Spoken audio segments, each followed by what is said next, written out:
Hi friends, welcome to Priya's food journey. நம்ம channel இது வரைக்கும் சப்ஸ்கிரைப் பண்ணலைன்னா சப்ஸ்கிரைப் பண்ணிக்கோங்க ஃப்ரெண்ட்ஸ். அதுக்கு பக்கத்தில் இருக்கிற பெல் பட்டனையும் அழுத்திக்கோங்க. அப்போ தான் நான் எப்போல்லாம் வீடியோ போடணும் உங்களுக்கு நோட்டிஃபிகேஷன் வரும். வாங்க ஃப்ரெண்ட்ஸ், இன்றைக்கி பஞ்சாபி ஸ்டைல் சிக்கன் எப்படி செய்கிறதுன்னு பார்க்கலாம்.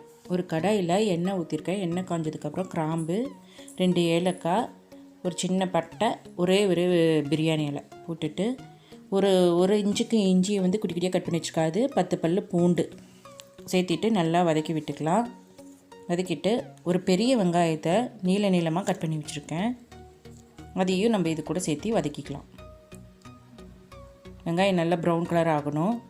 இது ஆற வச்சு நம்ம அரைச்சி எடுத்துக்கலாம். இப்போது அதே கடாயில் ஆயில் போட்டுட்டு இந்த அரைச்சி வச்ச விழுதை போட்டுடலாம்.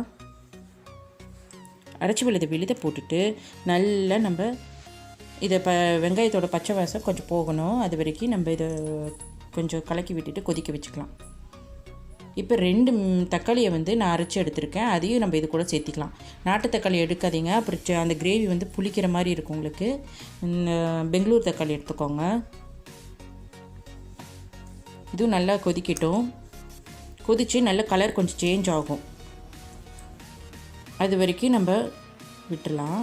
பாருங்கள், கலர் சேஞ்ச் ஆகிடுச்சு பார்த்திங்களா. இந்த ஸ்டேஜில் நம்ம மல்லித்தூள் 3 டேபிள் ஸ்பூன் சேர்த்திக்கலாம். காரத்துக்கு தேவையான அளவுக்கு நீங்கள் சில்லி பவுடர் போட்டுக்கோங்க. நான் 1 டேபிள் ஸ்பூன் போட்டுக்கிறேன். இது கூட ஜீரகத்தூள் 1 டேபிள் ஸ்பூன் சேர்த்திக்கலாம். அவ்வளோதான். இதுக்கு மஞ்சத்தூளெல்லாம் சேர்க்கக்கூடாது. உப்பு தேவையான அளவு சேர்த்திட்டு நல்லா மிக்ஸ் பண்ணி விட்டுக்கலாம்.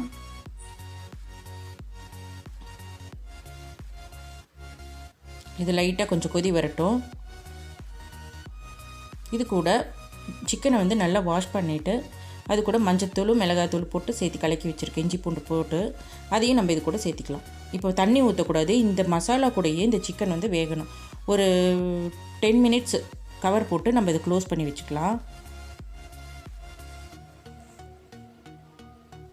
இது சப்பாத்திக்கு ரொம்ப சூப்பராக இருக்கும் ஃப்ரெண்ட்ஸ். டிஃப்ரெண்ட் டேஸ்ட்டில் இருக்கும். நீங்களும் செஞ்சு பாருங்கள்.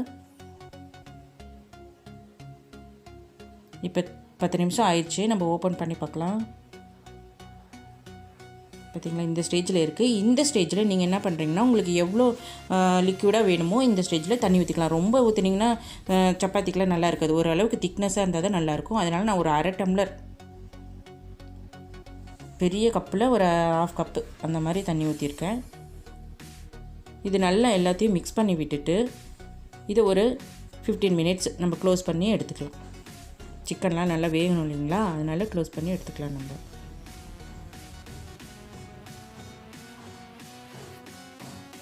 இப்போ ஒரு லிட்டு போட்டு க்ளோஸ் பண்ணிடலாம். இப்போ 15 மினிட்ஸ் ஆச்சு. எப்படி இருக்குன்னு பார்க்கலாம். பாருங்கள், கொஞ்சம் திக்னஸாக கிடச்சிருக்கு நம்மளுக்கு. சிக்கனும் நல்லா எல்லாம் வெந்திருக்கு.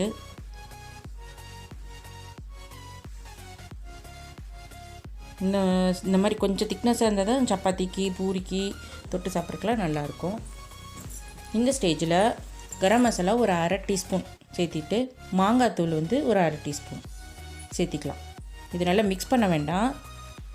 அப்படியே விட்டுட்டு இதுக்கு மேலே அப்படியே கொத்தமல்லி தழையை கொஞ்சமாக தூவிட்டு அப்படியே நீங்கள் இந்த மாதிரி விடும்போது கொஞ்சம் ஒரு செகண்ட்லேயே ஸ்மெல்லு நல்லா வரும். சூப்பரான ஸ்மெல்லு. அதுக்கப்புறம் நம்ம மிக்ஸ் பண்ணி விட்டுக்கலாம். சூப்பரான பஞ்சாபி ஸ்டைல் சிக்கன் ரெடி ஆயிடுச்சு ஃப்ரெண்ட்ஸ். இதை ஒரு பவுலில் நம்ம ட்ரான்ஸ்ஃபர் பண்ணி வச்சுக்கலாம்.